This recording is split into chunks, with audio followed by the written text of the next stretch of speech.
그 여인이 모압 지방에서 여호와께서 자기 백성을 돌보시사 그들에게 양식을 주셨다 함을 듣고 이에 두 며느리와 함께 일어나 모압 지방에서 돌아오려 하여 있던 곳에서 나오고 두 며느리도 그와 함께하여 유다 땅으로 돌아오려고 길을 가다가 나오미가 두 며느리에게 이르되 너희는 각기 너희 어머니의 집으로 돌아가라. 너희가 죽은 자들과 나를 선대한 것 같이 여호와께서 너희를 선대하시기를 원하며 여호와께서 너희에게 허락하사 각기 남편의 집에서 위로를 받게 하시기를 원하노라 하고 그들에게 입맞춤에 그들이 소리를 높여 울며 나오미에게 이르되 아니니이다. 우리는 어머니와 함께 어머니의 백성에게로 돌아가겠나이다. 내 딸들아, 돌아가라. 너희가 어찌 나와 함께 가려느냐? 내 태중에 너희의 남편들 아들들이 아직 있느냐? 내 딸들아, 되돌아가라. 나는 늙었으니 남편을 두지 못할지라. 가령 내가 소망이 있다고 말한다든지 오늘 밤에 남편을 두어 아들들을 낳는다 하더라도 너희가 어찌 그들이 자라기를 기다리겠으며 어찌 남편 없이 지내겠다고 결심하겠느냐? 내 딸들아, 그렇지 아니하니라. 여호와의 손이 나를 치셨으므로 나는 너희로 말미암아 더욱 마음이 아프도다. 그들이 소리를 높여 다시 울더니 오르바는 그의 시어머니에게 입맞추되 룻은 그를 붙쫓았더라. 나오미가 또 이르되 보라, 내 동서는 그의 백성과 그의 신들에게로 돌아가나니 너도 너의 동서를 따라 돌아가라 하니 룻이 이르되 내게 어머니를 떠나며 어머니를 따르지 말고 돌아가라 강건하지 마옵소서.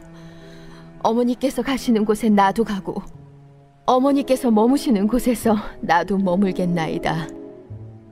어머니의 백성이 나의 백성이 되고 어머니의 하나님이 나의 하나님이 되시리니 어머니께서 죽으시는 곳에서 나도 죽어 거기 묻힐 것이라. 만일 내가 죽는 일 외에 어머니를 떠나면 여호와께서 내게 벌을 내리시고 더 내리시기를 원하나이다. 나오미가 룻이 자기와 함께 가기로 굳게 결심함을 보고 그에게 말하기를 그치니라. 이에 그 두 사람이 베들레헴까지 갔더라. 베들레헴에 이를 때 온 성읍이 그들로 말미암아 떠들며 이르기를 얘가 나오미냐? 나를 나오미라 부르지 말고 나를 마라라 부르라. 이는 전능자가 나를 심히 괴롭게 하셨음이니라. 내가 풍족하게 나갔더니 여호와께서 내게 비어 돌아오게 하셨느니라. 여호와께서 나를 징벌하셨고 전능자가 나를 괴롭게 하셨거늘 너희가 어찌 나를 나오미라 부르느냐 하니라. 나오미가 모압 지방에서 그의 며느리 모압 여인 룻과 함께 돌아왔는데 그들이 보리초수 시작할 때에 베들레헴에 이르렀더라.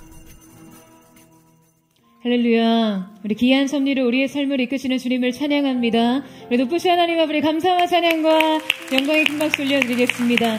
찬양받기 합당하신 주님, 영광스러운 주님의 이름을 찬양합니다. 주님의 보좌를 높여드립니다. 주님으로 영광을 받아 주시옵소서. 할렐루야. 네, 오늘 하나님의 또 귀한 은혜와 섭리 가운데 한 몸이를 포드의 성도들 이렇게 한번 바라보시면서 영상으로 예배하는 우리 글로벌 포드 식구들을 향해서도 우리 한번 따뜻한 사랑과 격려와 축복의 박수를 서로에게 보내도록 하겠습니다. 주의 놀라우신 은혜가 있기를 축복합니다. 사랑하는 여러분, 성령 충만하십시오. 말씀 충만하십시오. 오늘도 우리 영적인 호흡을 나눌 텐데요.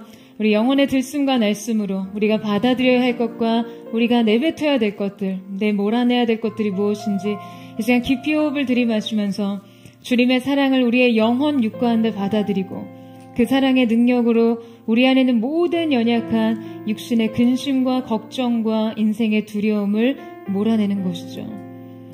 다시 한번 깊이 호흡을 들이마시면서 주님의 보혈을 우리의 영혼 육가운데 받아들이고 그 보혈의 능력으로 우리 인생의 모든 교만과 악함과 연약한 생각과 육신의 질병을 끊어내는 것입니다.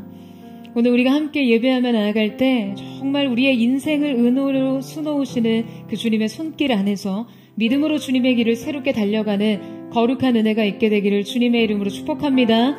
오늘 이 예배가 여러분 인생의 새로운 생명의 능력이 될 줄로 믿습니다. 아멘이세요? 우리 옆에 사람에게 이렇게 한번 인사하겠습니다. 이 예배가 당신에게 생명이 될 것입니다. 축복하시겠어요? 아멘. 그 은혜가 있기를 축복합니다. 여러분 1837년 3월에 러시아의 알렉산드로 2세의 지시를 따라 주미 러시아 공사인 에드와르트 스테클과 미국의 국무장관이었던 윌리엄 슈어드가요, 이 협상의 테이블에 마주 앉았습니다. 이유는 크림 전쟁으로 인해서 이 재정이 궁핍해진 러시아가 자국의 영토였던 알래스카 땅을 미국에 팔기 위해서였어요. 이 협상은 밤새도록 이루어져서 두 사람은 이 거대한 알래스카 대륙을 720만 달러, 원화로 약 한 90억 원의 헐값에 이 매매로 하기로 계약서에 서명을 합니다. 근데 이렇게 싼 값에도 불구하고 미국 국민들은요, 쓸데없이 얼어붙은 황무지를 비싼 가격에 매입했다며 이 협상을 가장 어리석은 거래라고 비난했어요.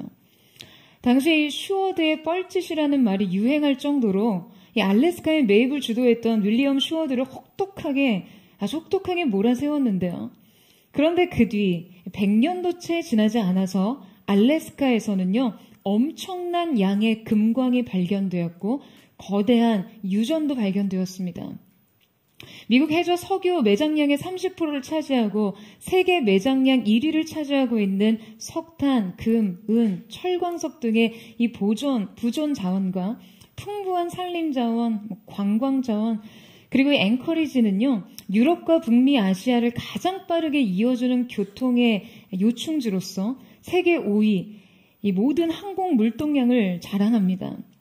게다가 매우 중요한 군사적 요충지로 활용되고 있어요.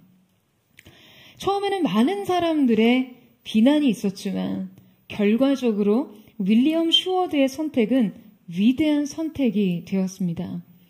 오늘날 미국 국민들은 모두 그 혜택을 누리고 있는 것이죠. 그리고 반면에 알렉산드르 2세의 선택은 후손들에게 큰 피해를 안긴 어리석은 판단이 되었습니다. 사람들은 이 두 사람의 선택을 평가합니다. 알래스카의 현재적 가치만 보았던 알렉산드르 2세와 그 땅의 미래 가치를 보았던 슈어드의 선택은요, 너무나 다른 결과를 맞이하게 된 것이죠. 여러분, 우리의 믿음의 세계에서도 이와 같은 일들이 벌어집니다. 지금 당장에 미련하고 어리석어 보이는 믿음의 선택이요, 우리의 인생을 축복으로 이끄는 위대한 선택이 되기도 하고요. 지극히 현실적이고 아주 이해 타당해 보이는 해결책이 가장 소중한 가치를 잃어버리게 하는 어리석은 판단이 되기도 합니다. 오늘 우리가 함께 읽은 이 본문 속에서도 바로 이러한 두 가지 선택의 길을 보여주고 있습니다. 인생을 바꾸는 운명적 선택의 기로에서 각자 이 선택의 끝에 무엇이 기다리고 있는지 우리가 함께 그 길을 따라가 살펴보기를 원하는데요.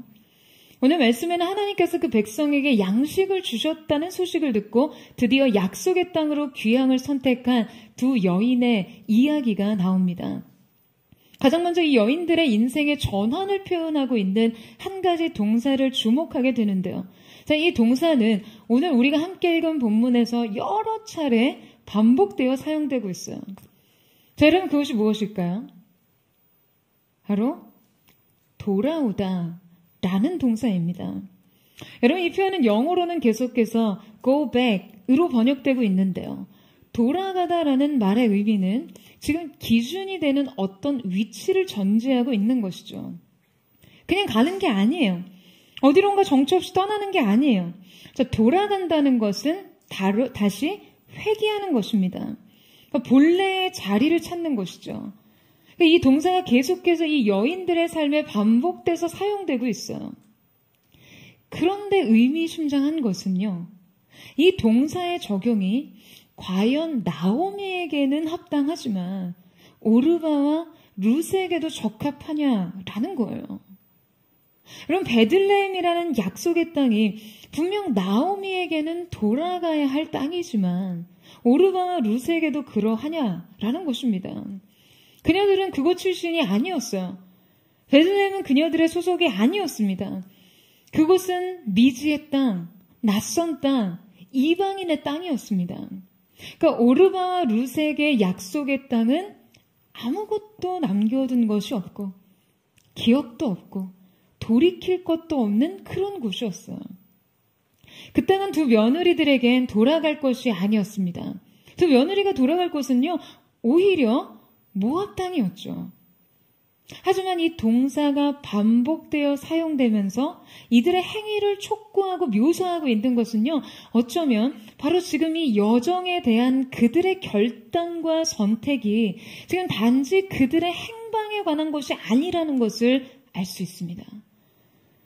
그들의 소속과 정체성 그 자체를 결정하는 문제임을 드러내고 있는 것이죠.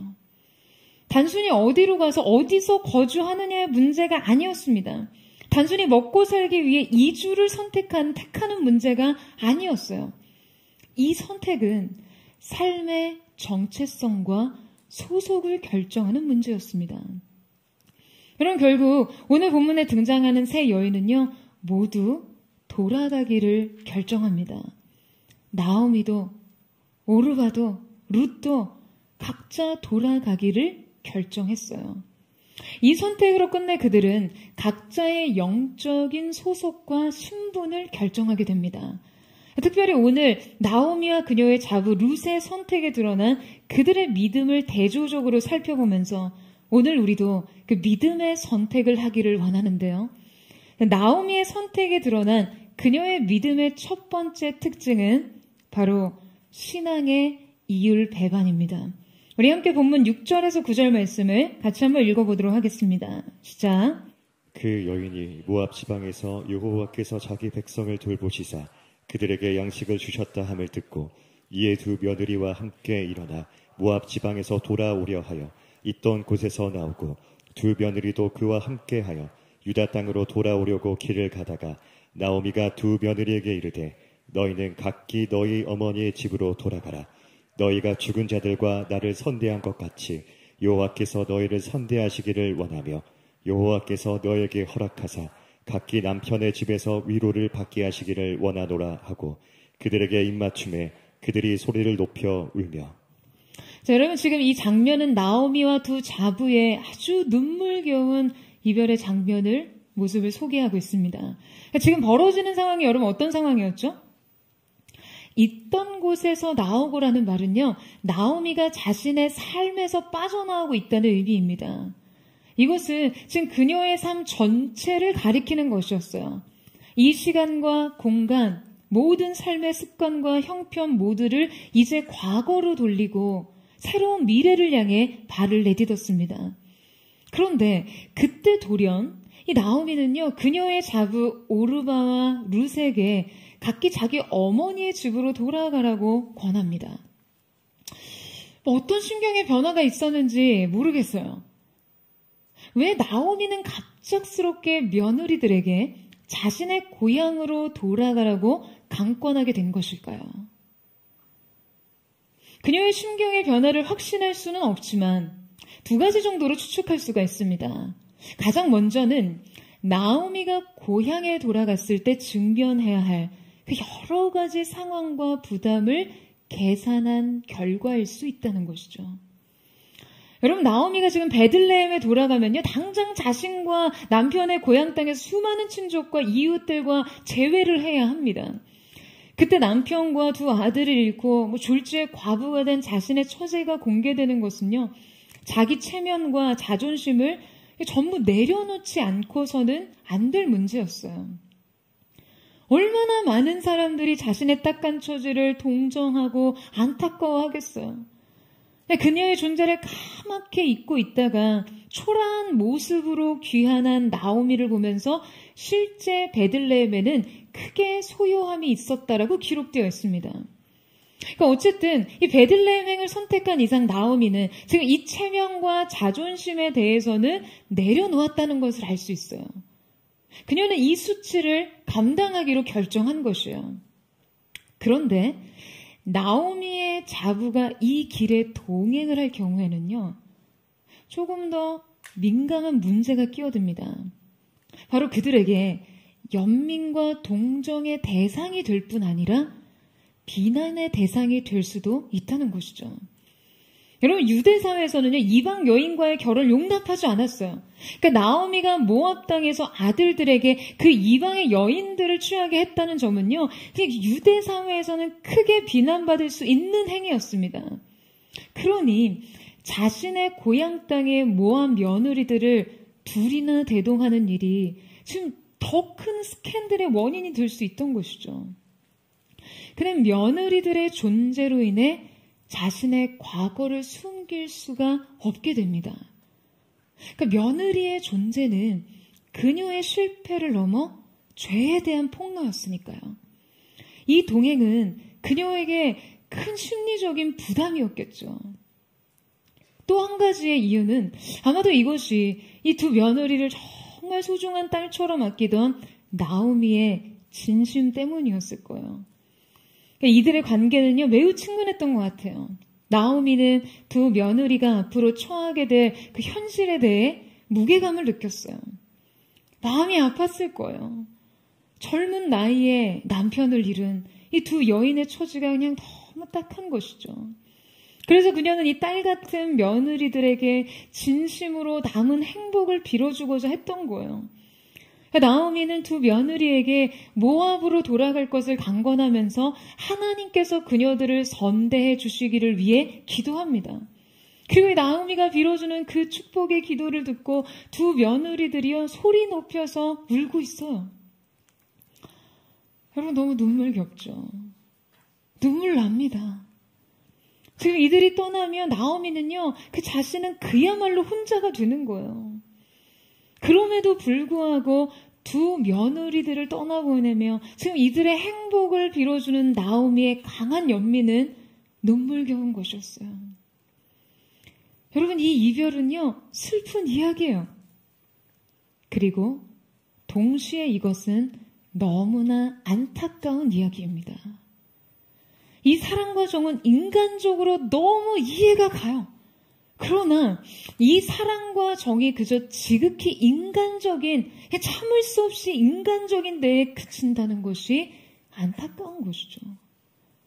여러분, 나오미의 이 사랑은요, 지금 얼핏 보기에는 인간적인 정과 사랑으로 보이지만 영적으로는 매우 이율배반적인 신앙에 불과합니다.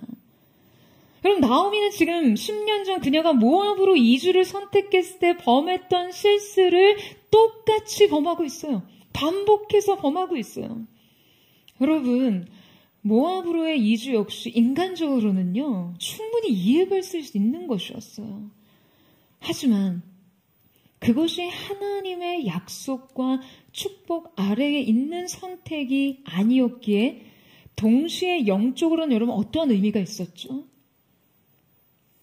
그것은 하나님을 등지는 선택이었어요. 하나님께 소속되기를 거부하는 영적인 이탈의 의미였습니다.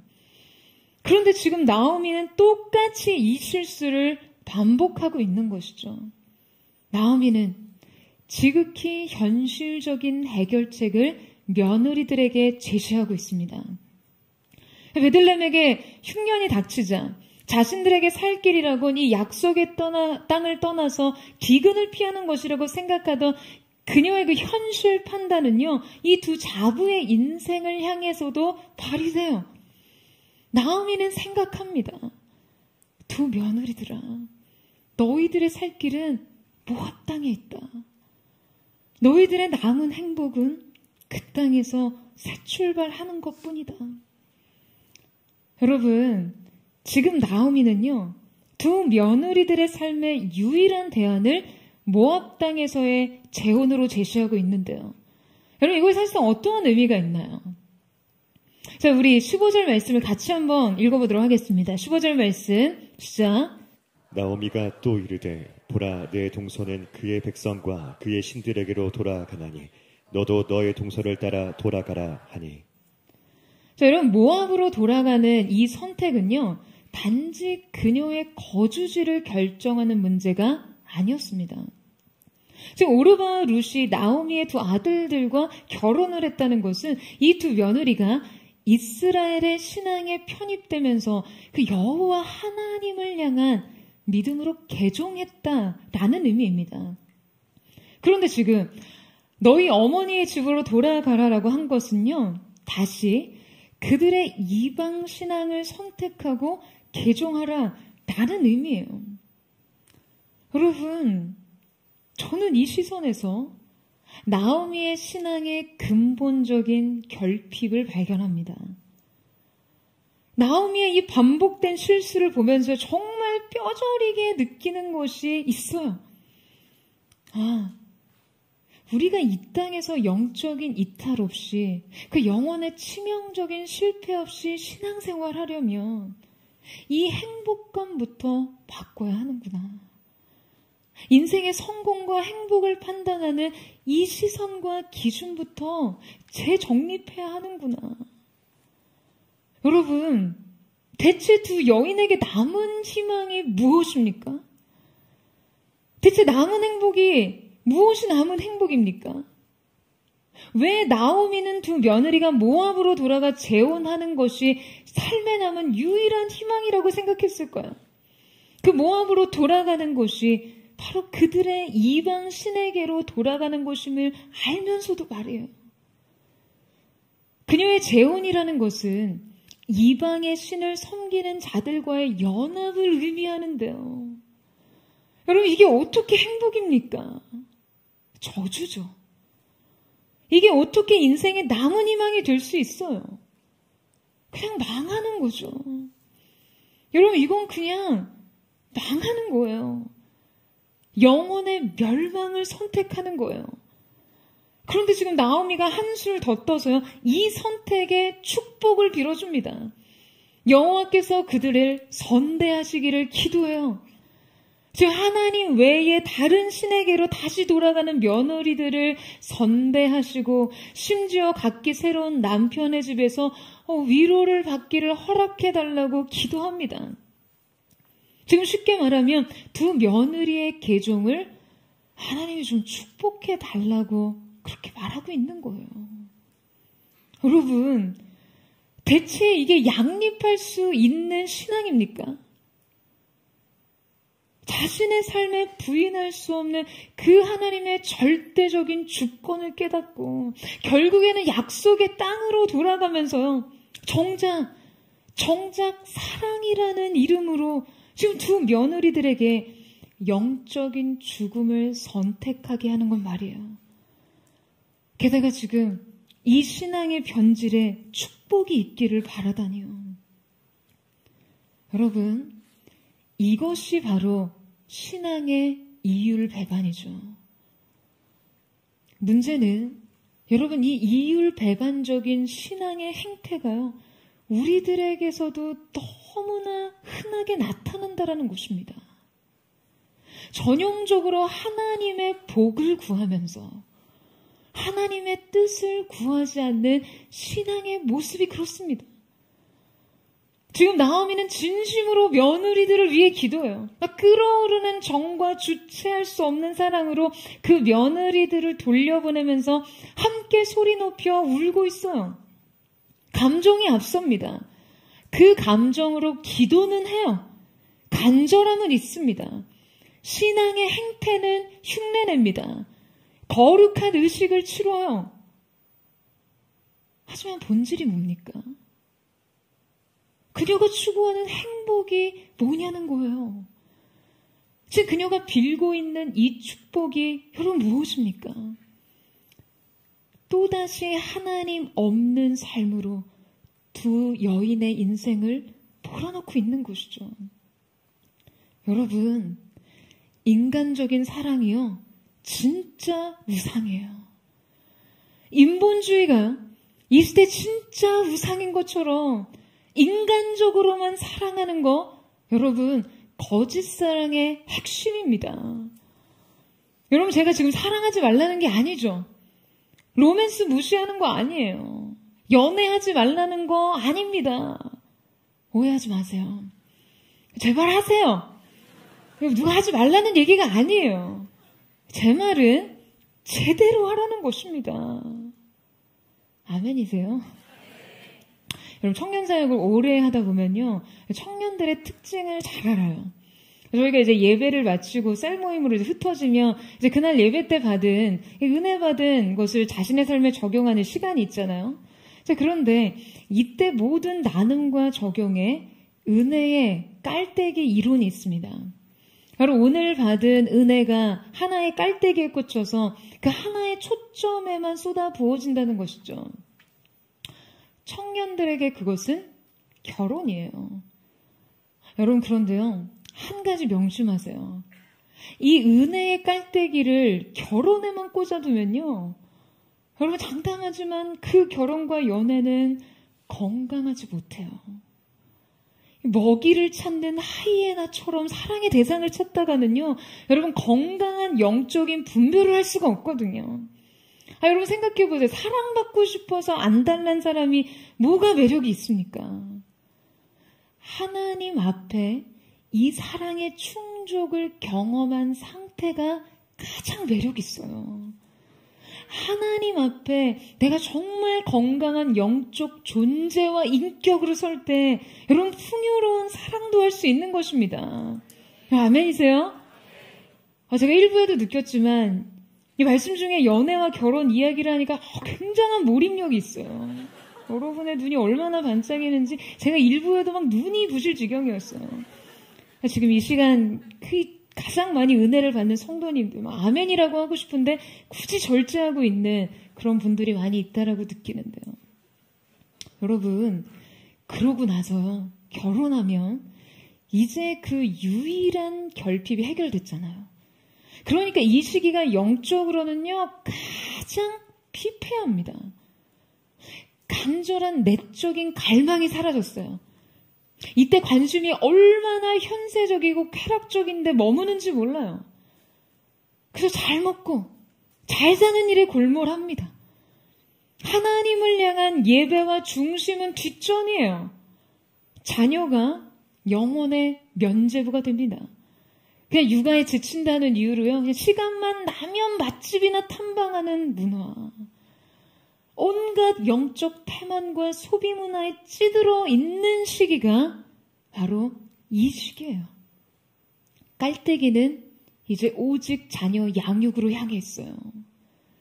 여러분, 그런데요, 이 시기를 이렇게 보내고 나면 정말 돌이킬 수 없는 중년의 침체를 맞이하게 됩니다.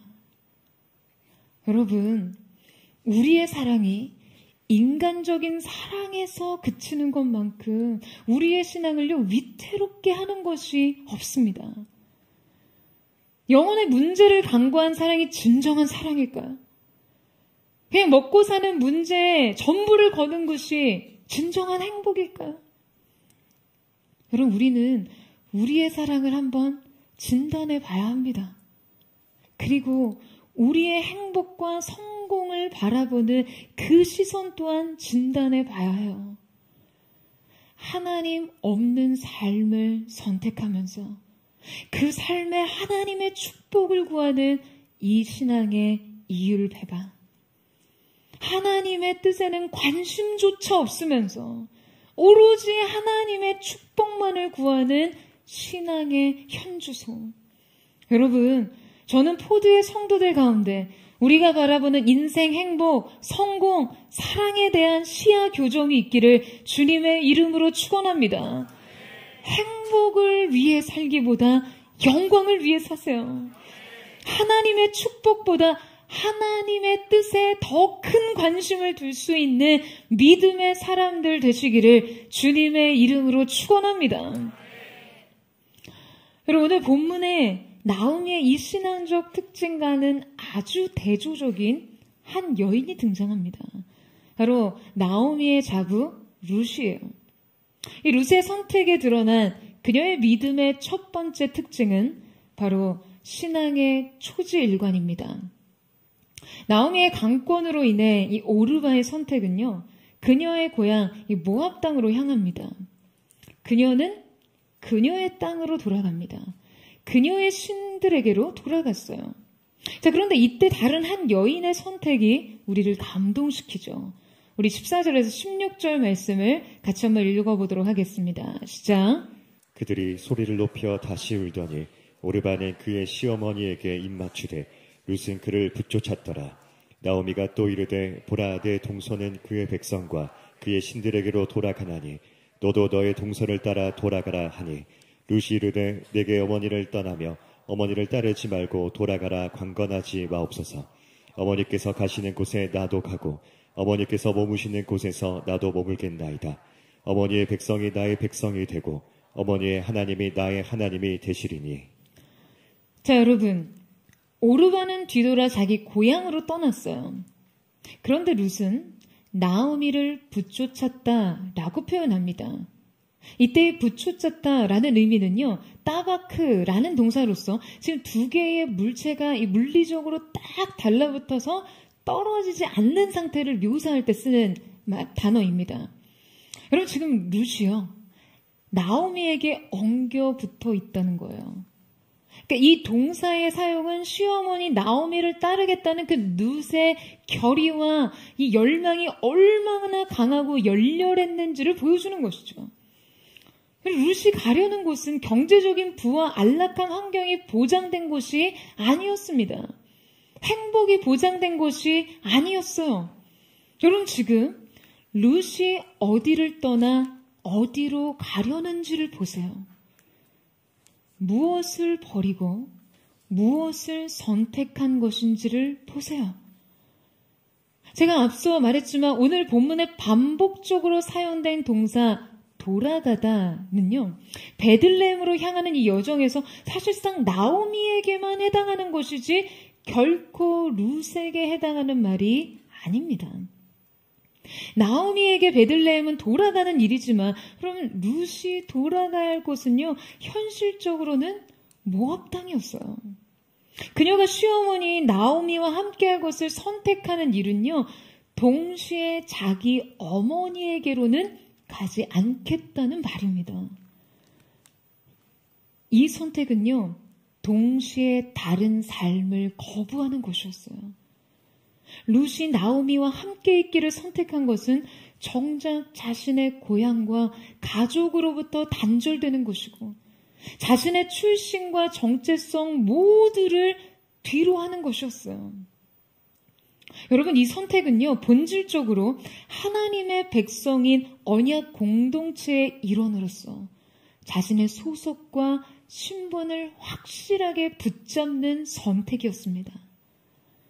어머니를 버리지 않고, 어머니의 백성을 버리지 않고, 어머니의 하나님을 버리지 않겠다는 것은요, 역설적으로 자기 자신을 버리는 일이었어요.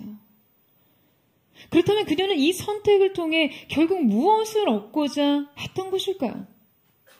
룻이 말합니다.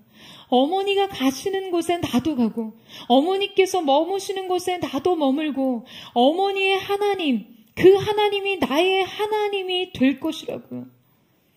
여러분, 저는 룻의 이 선택을요, 결코 나오미에 대한 어떤 인간적인 사랑과 희생만으로 해석할 수 없다라고 봅니다. 그녀에게 이 선택은 결국 여길 향하고 있다고 생각하거든요. 바로 나의 하나님 말이에요. 룻이 이때 나의 하나님이라고 고백하는 것은요, 당시 구약시대 신앙을 적용해 볼 때 아주 획기적인 관점입니다. 이 시대는 인간이요, 하나님과 인격적인 관계 안에서 연결되지 않았어요. 제가 여러분 기억하세요? 다윗의 예배를 다룰 때 말씀드렸잖아요. 다윗의 예배가 특별할 수 있었던 것은 그가 그 시대 예배를 하나님과의 인격적인 교제 차원으로 끌어올린 사람이었기 때문이라고요. 그런데 지금 룻이 나의 하나님이란 고백은 그의 인격이 하나님과의 인격적, 경험적인 관계 속에 연결되어 있었다라는 것을 보여주는 것입니다. 그녀는 하나님에 대한 개념적인 이해를 넘어서요. 하나님에 대해 인격적으로 반응하고 있어요. 이 신앙은 근본적으로 나오미의 신앙과는요, 완전히 차원이 다른 것이었어요. 여러분, 룻의 이 신앙의 초지일관을 어디까지 표현하고 있는지 한번 보시겠어요? 자, 우리 17절에서 18절 말씀, 이 룻의 심정으로 같이 한번 읽어보도록 하겠습니다. 시작. 어머니께서 죽는 곳에서 나도 죽어 거기 묻힐 것이라. 만일 내가 죽는 일 외에 어머니를 떠나면 여호와께서 내게 벌을 내리시고 더 내리시기를 원하나이다 하는지라. 나오미가 룻이 자기와 함께 가기로 굳게 결심함을 보고 그에게 말하기를 그치니라. 여러분, 사실 룻이 사실 안 해도 되는 말을 합니다. 자기가 어머니를 떠나면 하나님의 저주를 받겠다는 거예요. 이것은 하나님의 이름을 건 매우 자발적인 맹세였어요. 여러분, 고대 근동의 사회에서는요, 죽은 후 조상들의 땅에서 장사 지내는 것을 굉장히 중요하게 생각했습니다. 그래서 요셉도 자신의 해골을 애굽에서 메어가지고 나가 아버지 야곱이 사놓은 땅 세겜에서 장사 지낼 것을 당부하잖아요. 야곱도 마찬가지였어요. 자, 그러니까 지금 룻이 죽어서도 자신이 어머니의 땅에 묻히겠다고 하는 이 고백을 하는 것은요, 지금 단순히 어머니에 대한 육정으로 인해 그 어머니를 떠나지 않겠다라는 충성을 고백한 것이 아니라 여호와 하나님을 향한 그녀의 초지일관의 신앙을 고백하고 있는 것이죠. 그러니까 자신의 소속과 정체성을 결코 이방 신앙에 두지 않겠다라는 것이에요. 룻은 최고의 가치를 선택하기 위해 자기 인생의 다른 행복을 포기합니다. 이 가치를 위해서라면 평범한 여인의 행복을 포기할 수 있다고 생각해요. 인생의 다른 가능성을 내려놓습니다. 더 중요한 것, 더 가치 있는 것을 선택하기 위해서 이 선택은 바로 믿음의 기초 위에 올려져 있었어요. 여러분, 우리는 나오미의 선택에서 나오미의 믿음을 보고 룻의 선택에서 룻의 믿음을 봅니다. 이 나오미의 이율배반적 신앙과 룻의 초지일관적 신앙 말이에요. 여러분, 우리의 신앙은 과연 어디에 속해 있습니까? 여러분의 신앙은 어디에 속해 있나요? 사랑하는 여러분, 여러분의 선택을 믿음 위에 올려두세요. 여러분, 아멘이세요? 룻의 이 결연한 의지를 보고 나오미는요, 더 이상 그녀의 이 선택을 거절할 수 없었습니다. 자, 우리 18절에서 20절 말씀을 같이 한번 읽도록 하겠습니다. 시작. 나오미가 룻이 자기와 함께 가기로 굳게 결심함을 보고 그에게 말하기를 그치니라. 이에 그 두 사람이 베들레헴까지 갔더라. 베들레헴에 이를 때 온 성읍이 그들로 말미암아 떠들며 이르기를 이가 나오미냐 하는지라. 나오미가 그들에게 이르되 나를 나오미라 부르지 말고 나를 마라라 부르라. 이는 전능자가 나를 심히 괴롭게 하셨음이니라. 자, 여러분, 이때 나오미의 심리 상태가 매우 묘합니다. 여러분, 며느리가 지금 이 정도로 어머니를 떠나지 않겠다고 동행과 충성을 맹세했는데 룻을 향한 감동과 고마움을 표현하지 않았다는 게 여러분 좀 의아하지 않으세요? 지금 나오미의 감정은 굉장히 미묘하고 복잡했던 것이죠. 나오미에게 룻의 존재는 앞서 말했듯이 한편으로는 자신의 과오를 폭로하는 것이기 때문이었습니다. 단지 망한 것뿐만 아니라 잘못한 것이 들통나는 거예요. 그녀는 지금 사랑과 이기심, 의탁과 포기, 소망과 좌절, 믿음과 원망, 이 모든 것이요, 그냥 정리되지 않은 상태로 뒤죽박죽 엉켜 있었어요. 나오미의 믿음의 특징 두 번째는 바로 인생의 쓴물이었습니다. 여러분, 지금 방금 읽어내려간 본문에서 드디어 두 여인이 베들레헴에 이르게 되죠. 그러니까 이때 예상했던 대로 사람들은 그녀의 등장으로 크게 소요합니다. 성경학자들이 이때 온 성읍이라고 표현된 것은 베들레헴의 여인들에 대한 환유법적 표현이라고 그렇게 생각합니다. 특별히 이 대상이 여성으로 특정된 것은요, 아무래도 이 성경이 나오미에 대한 여성들의 그 관심과 비교 의식이 엄청난 가십을 양산하고 있음을 지금 은근하게 드러내고 있는 것이죠. 그러니까 이러한 압력 속에서도 나오미는요, 매우 정직하게 자신의 실패와 상실이 전적인 여호와의 징벌과 징계였다는 것을 인정합니다. 그러니까 이것은 분명 하나님의 주권에 대한 믿음이 포함된 것이었어요. 고대 유대 사회는 이 죄인에 대한 배타성이 굉장히 강하게 형성된 그런 사회였거든요. 그러니까 이러한 분위기에서 죄인이라는 낙인이 찍히면 그 공동체에서는 뭐 완전히 배척되고 소외되거나 뭐 급기야는 추방되는 경우까지 있었습니다. 그러니까 실제 이 장면 이후 베들레헴의 여인들은 나오미의 삶에 등장하지 않다가요, 이후 룻이 아이를 낳은 후에야 다시 등장합니다.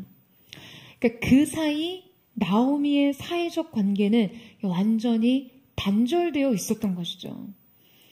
그러니까 지금 이 나오미의 발언은 자신의 과거에 대한 그 수많은 해석과 추측을 만들어내는 꽤 위험한 발언이었지만요, 이 고백을 할 수 있었던 것은 하나님의 절대 주권에 대한 믿음과 지금 자신의 처지에 대한 내려놓음이 있었기 때문에 가능했습니다. 그녀의 신앙이 여러분 고난을 통해서요, 여기까지 빚어진 거예요. 하나님이 자신의 삶을 지배하시고 결국 인생의 최종 결론은 그분에게 달려있다는 이 주권에 대한 고백 말이에요. 그녀는 이것을 인정하고 고백합니다. 그런데 여러분, 신앙은 결코 여기서 멈추면 안 됩니다.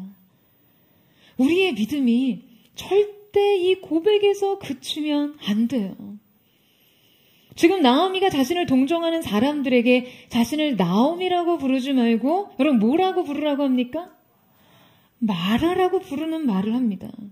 그러니까 나오미의 본래 이 이름의 뜻은요, 나의 기쁨, 즐거움이라는 의미였어요. 근데 여러분 마라라는 의미가 뭘까요?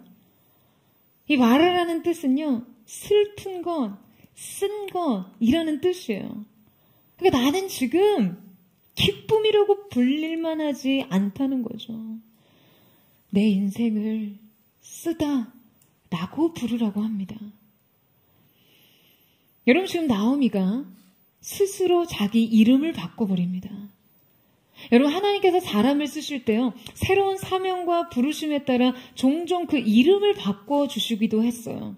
아브라함과 사라, 바울, 베드로도 그랬죠. 그 부르심에 적합한 정체성의 변화를 위해서 그 이름을 바꿔주시는 거예요. 그런데 스스로 자기 이름을 바꾸는 일은 없었습니다. 나오미의 이러한 행동은요, 지금 명명자에 대한 반항심과 인생의 그 쓴뿌리를 그대로 드러내고 있는 것이죠. 이것은 하나님에 대한 교만과 악감정의 표현이었습니다. 여러분 우리의 신앙도요, 딱 이 수준에 머물 때가 많아요. 하나님에 대해서는 인정해요. 하나님께서 모든 것을 다스리시고 인생을 주관하시고 인도하신다는 것을 인정합니다. 그 주권에 대해서는 부인할 수가 없어요. 그런데 문제는요, 하나님에 대한 인정은 있지만 겸손은 부족한 거예요.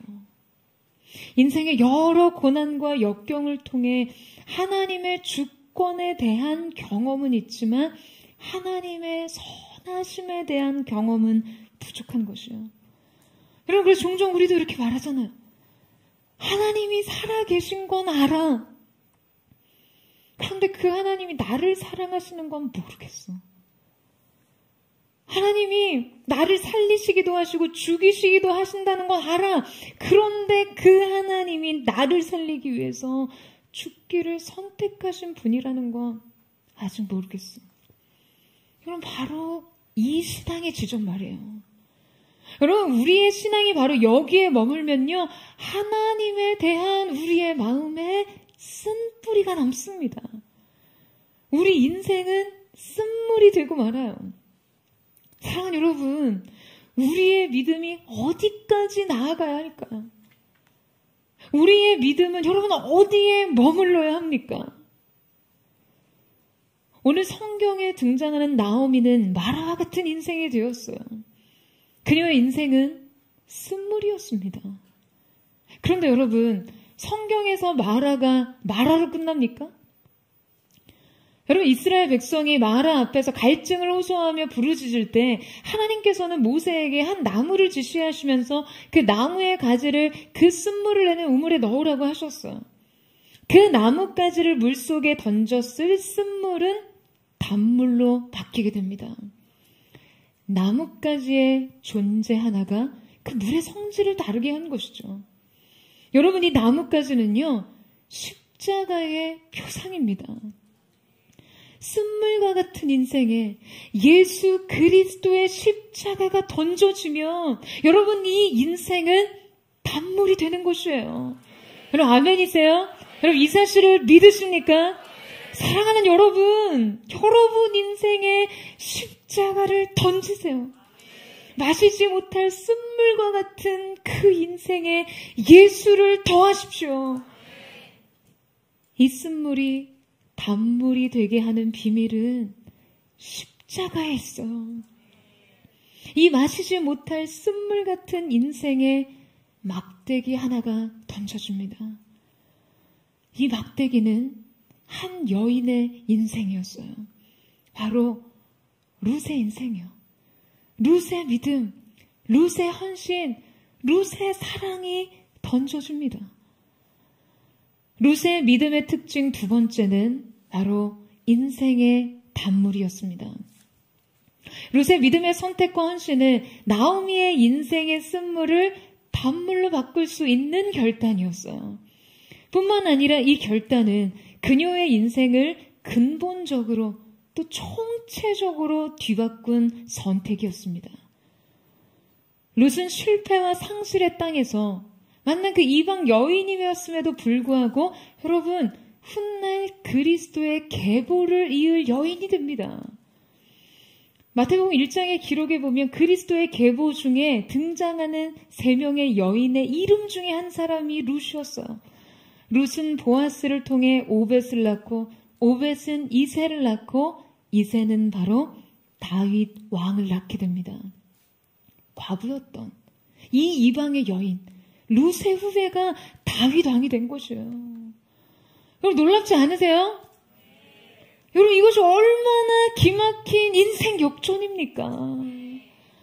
지난주에 이 첫 룻기 설교를 마치는 월요일에 아버지께서 이 책을 꼭 한번 읽어보라고 책 한 권을 보내주셨어요. 바로 이 유대적 관점에서 본 룻기에 관한 역사적 해석이 담긴 책이었는데요.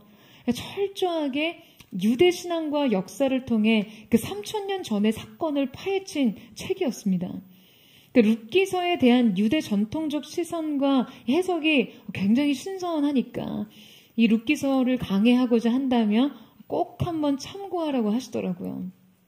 이 책은 과부가 된 나오미를 하나님을 잃어버린 이스라엘로, 룻을 교회 자체로, 오르바는 세상으로, 훗날 룻의 남편이 될 보아스를 그리스도로 상징적으로 해석하고 있더라고요.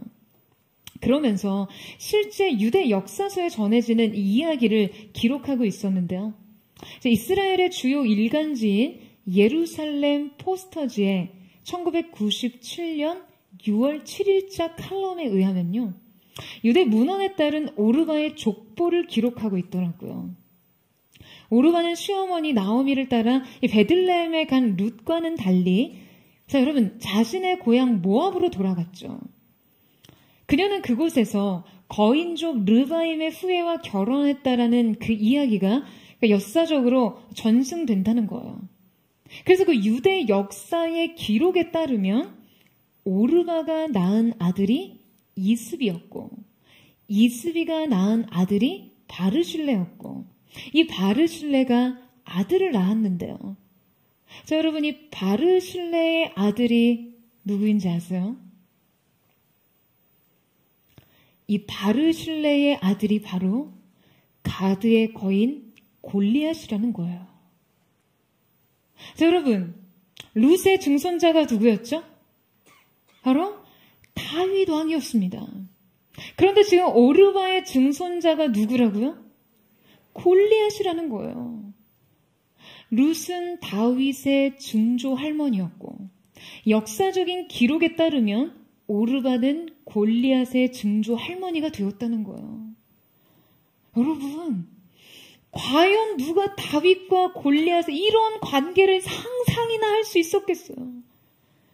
그들의 이 선택이 그들의 운명을 이토록 다르게 하다니요. 여러분, 믿음의 선택이 이 둘의 운명을 이토록 다르게 만들었습니다. 한 사람은 인생의 기로에서 자기 고향과 자기 신에게 돌아갈 것을 택했어요. 당시 이 눈물겨운 선택을 비난할 사람은요, 아무도 없었습니다. 그녀의 선택은 동정받기에 충분했어요. 아니, 남편이 죽고 홀로 된 과부로서 자기 고향을 다시 찾아간 이 선택을 과연 어느 누가 비난할 수 있겠어요? 그런데 다른 한 사람은 이 인생의 기로에서 자신은 기필코 언약 백성이 되겠노라고 죽어서도 약속의 땅에 묻혀 자신의 고향, 조상의 땅으로 돌아가지 않겠노라고 고백했습니다. 그 어떤 안위와 행복이 보장되지 않는 땅. 그녀에게는 그 낯선 땅에서 그 이방인이라는 차가운 시선과 부딪혀 가면서 자기 신앙을 지키겠다고 결단합니다. 그녀의 선택은 누군가에게는요, 이해할 수 없을 정도로 유난스러웠어요. 그런데 그 선택이 훗날 여러분 어떠한 결과를 초래하나요? 한 여인은 하나님을 모욕하고 그 영광을 짓밟던 블레셋 거인의 증조모가 되었습니다. 한 여인은 하나님이 직접 예선하셔서 택하신 유대 역사상 가장 영광스러운 왕 다윗 왕의 증조모가 되었습니다. 그리고 이 계보를 통해 결국 그리스도가 탄생하는 것이죠. 설교 서두에서 말씀드렸듯이 이 여인들은 모두 자신들이 돌아가야 할 곳을 스스로 결정했습니다. 자신의 소속을 선택했어요. 그리고 그 선택은 그들의 운명을 결정했습니다. 자, 여러분, 이제 여러분 차례예요. 여러분은 어떠한 선택을 하시겠어요? 어디로 돌아가시겠습니까? 여러분의 소속은 어디입니까? 베들레헴입니까? 모압입니까? 다윗입니까? 골리앗입니까? 그리스도입니까? 세상입니까? 이제 우리가 함께 기도하며 찬양하며 주님 앞에 나아갔으면 좋겠습니다. 사랑하는 주님, 오늘 이 시간 우리가 주님 앞에서 우리의 믿음의 선택을 주 앞에 드리기를 원합니다. 우리 인생의 당장에 주어진 현실적으로 인생의 무게를 덜 수 있는 내 자신의 연민과 내 자신의 행복을 위해 합당해 보이는 선택이 아닌 이 길 끝에 영광이 있는 곳으로, 사명과 약속이 있는 곳으로 나아가기를 원합니다. 오늘 우리의 마음 가운데 그 믿음 위에 인생의 선택을 내릴 수 있는 거룩한 새 마음이 부어질 수 있도록 역사하여 주시옵소서. 우리 그만 고백하며 우리 하나님 앞으로 함께 나아가기를 원합니다. 주가 보이신 생명의 길, 나 주님과 함께 상한 마음을 들이며 주님 앞에 나가리. 나의 의로움이 되신 주, 그 이름 예수, 나의 길이 되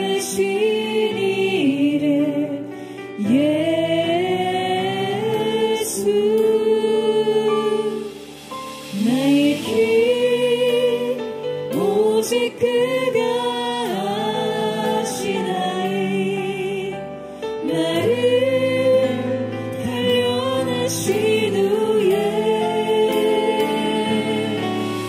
내가 정금같이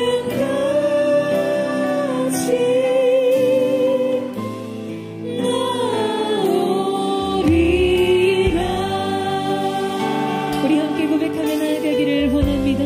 주가 보이신 생명의 길, 주가 보이신 생명의 길, 나 주님과 함께 상한 마음을 드리며 우리가 주님 앞으로 나아가리.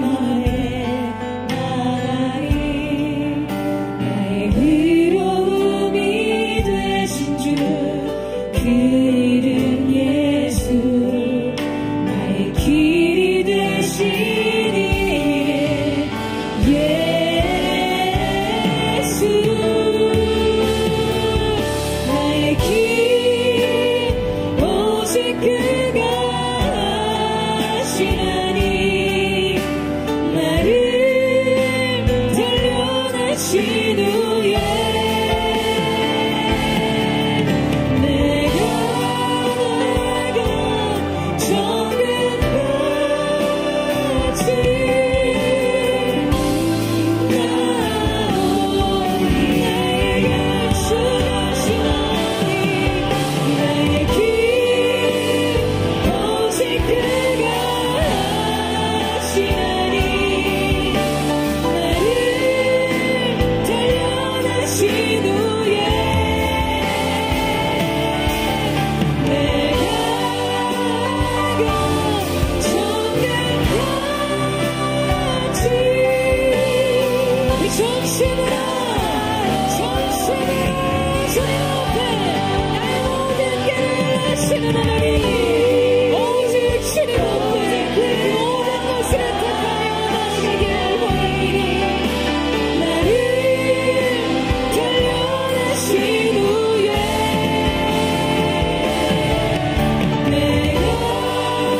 오직 그가 하시나니 나를 단련하신 후에 내가 정금같이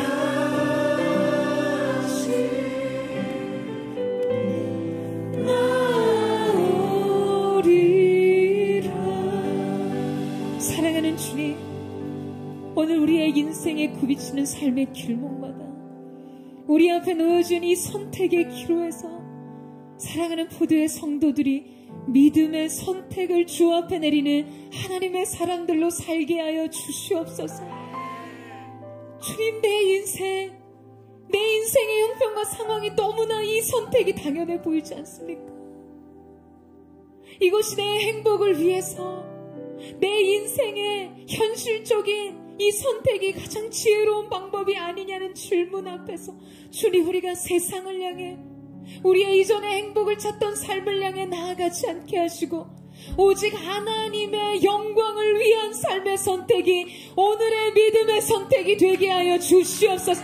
약속을 향해, 주님 사명을 향해, 이 길 끝에 영광이 있는 곳을 향해 나아가는 하나님의 사람들로 서게 하여 주시옵소서. 여러분, 믿음의 선택에 영광이 있는 줄로 믿으시기를 축복합니다. 평안이 있고 생명과 자유가 있음을 믿으시기를 축복합니다.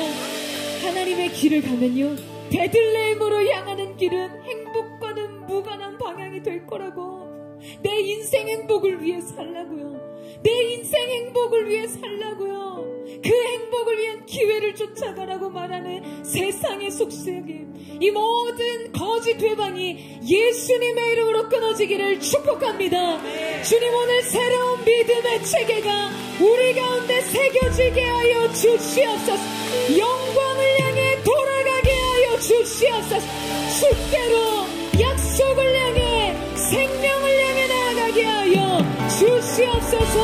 우리 그 다음을 주님 앞에 드리며 전심으로 주의 한번 부르짖고 우리 역시나 동성으로 기도하겠습니다. 주여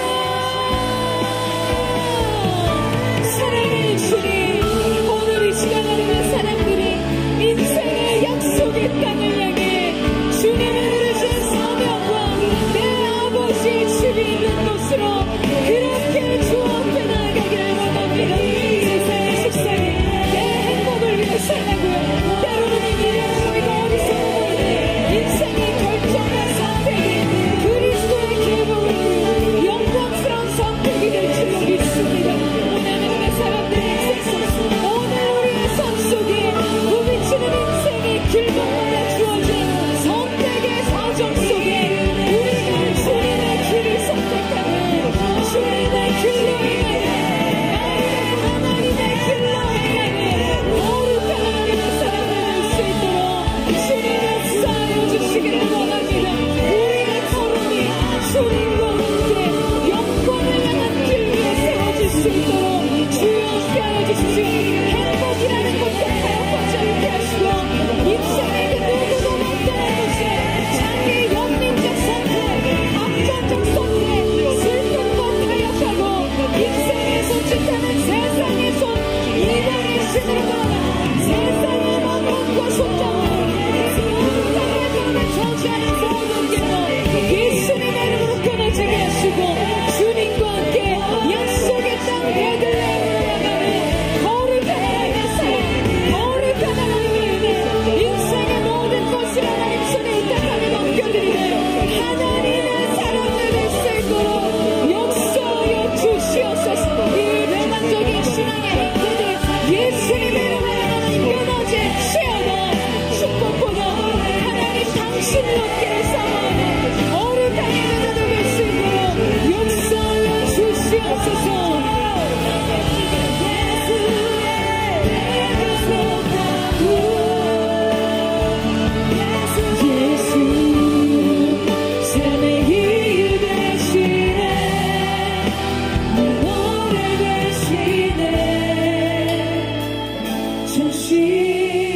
우리 함께 고백하며 나아가기를 원합니다. 주님 손에 맡겨드리리. 주님 손에 맡겨드리리.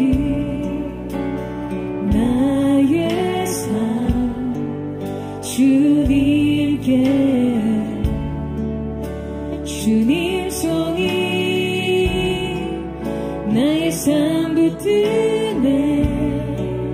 나 주의 것 영원히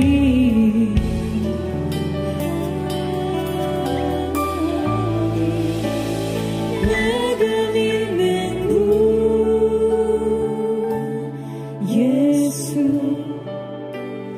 내가 속한 분 예수, 삶의 이유 되시네. 내 노래 되시네. 진심으로 우리 함께 고백합니다. 주와 함께 걸어가리라. 주와 함께 걸어가리라. 모든 길을 주실래. 주 뜻 안에 나 살아가리. 주의 약속은 영원해.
이 시대 구별된 하나님의 사람들로 우리의 정체성과 소속을 정확히 하기를 원합니다. 하나님의 뜻에는 관심조차 없으면서 하나님의 축복만을 구하는 인생 되지 않게 하여 주십시오.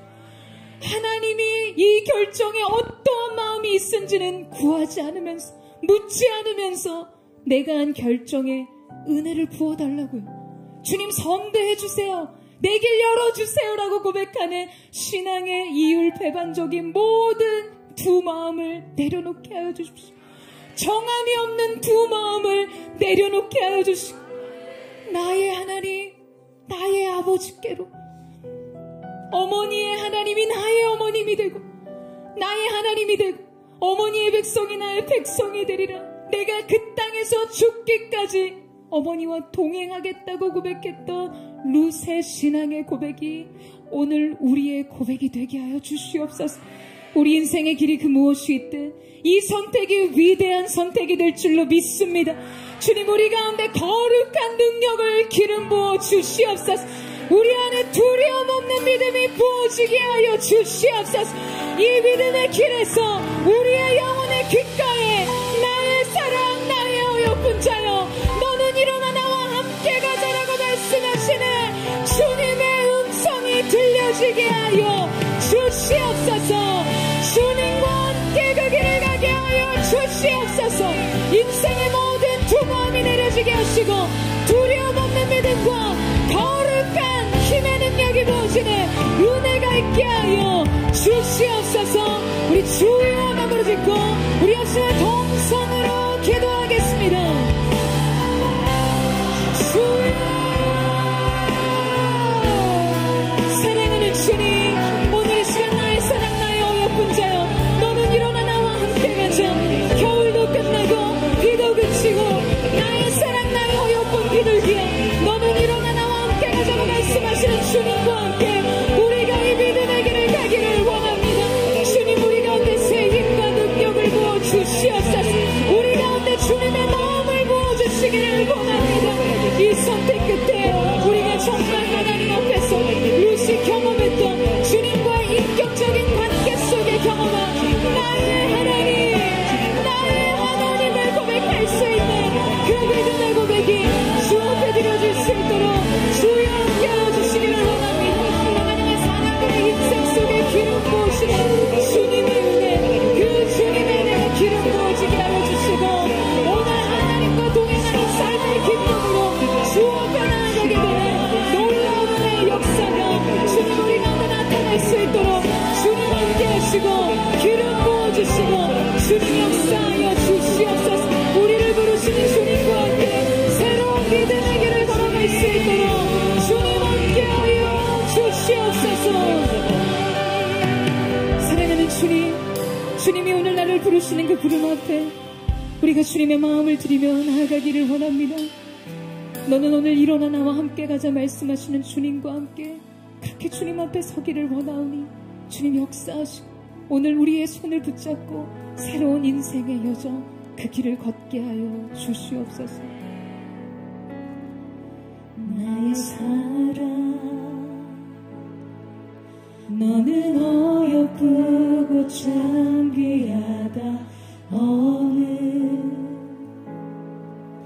보석보다 귀하다. 내가 사랑스럽지 않을 때 너를 온전히 사랑하고 너와 함께하려 내가 왔노라. 우리 주님 바라보며 주님의 사랑, 주의 사랑, 이 사랑은 결코 변치 않아. 모든 계절 돌고 쉬네. 푸른 마르고 꽃은 시드나 주의 말씀은 진실해. 실수가 없으신 주만 바라라. 주님은 알아와 뜻이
오늘 여러분의 인생 속에 이 인격적인 선하신 하나님에 대한 경험이 새겨지기를 예수님의 이름으로 축복합니다.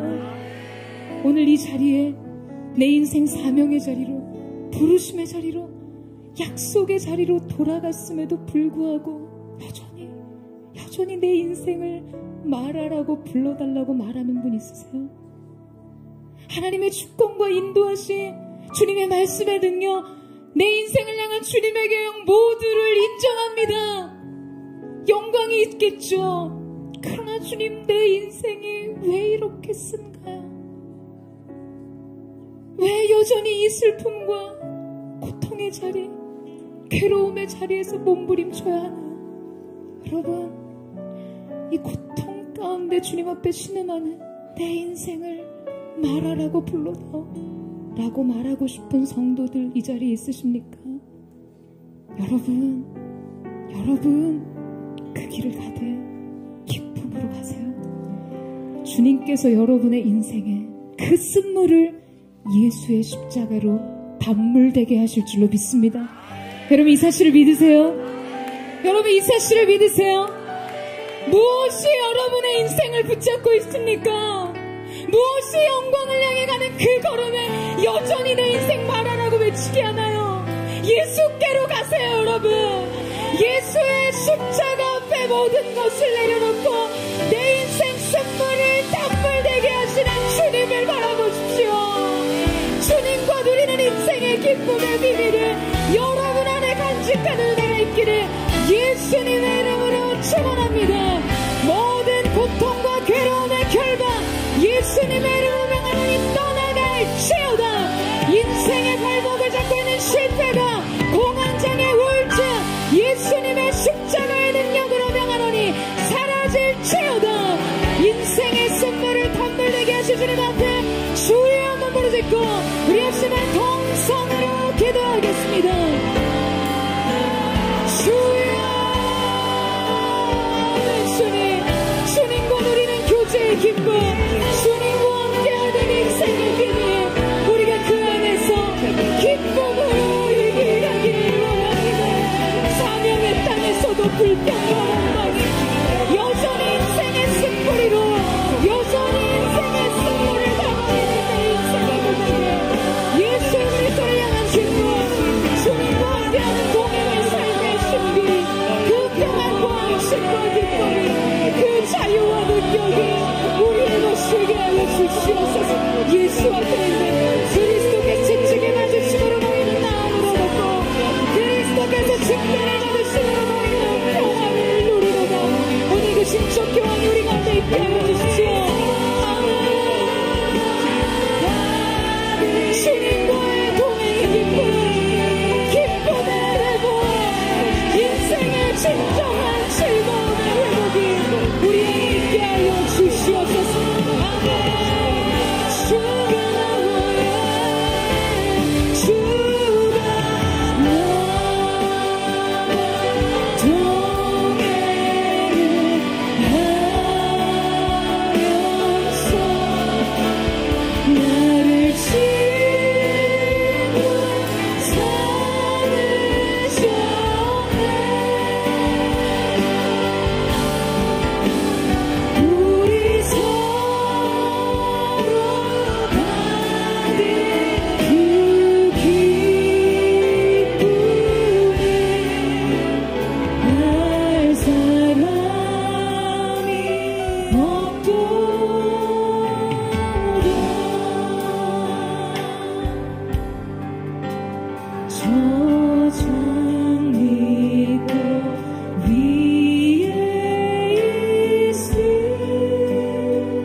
주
주님께 여러분의 마음을 드리세요. 주가 나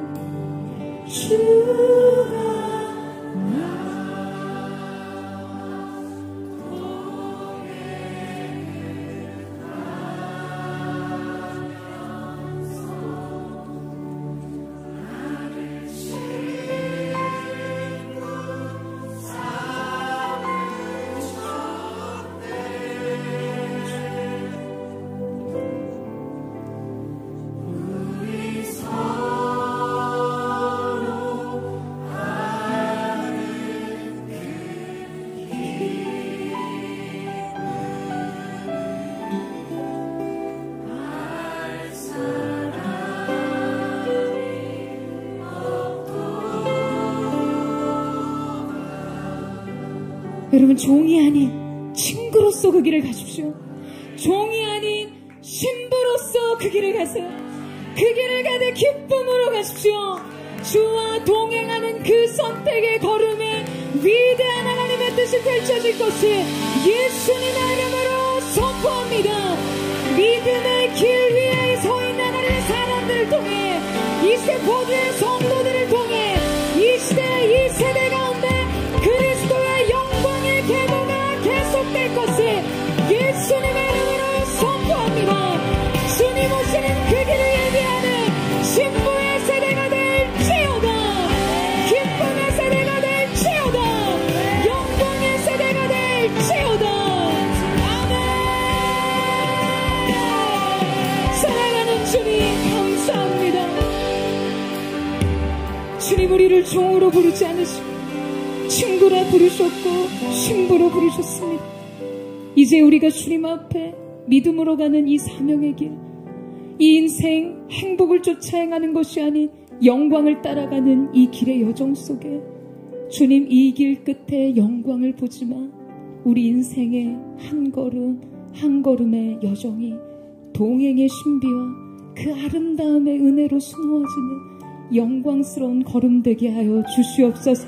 그렇게 한 사람 한 사람의 인생이 믿음의 선택 위에 뒤어질 때 이 시대 남은 자들로 이들을 통해 그리스도의 영광스러운 계보가 계속되게 하여 주시고, 그리스도의 오시는 그 길을 예비하는 신부의 세대가 일어나게 하여 주시옵소서.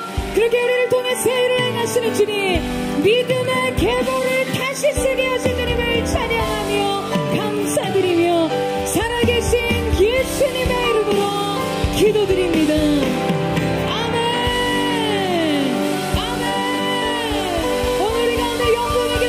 주님 앞에 우리 감사와 찬양과 영광의 큰 박수를 여기가 나누겠습니다. 새 일을 행하신 주님, 우리의 믿음의 걸음을 위대한 선택되게 하신 주님의 이름을 찬양합니다.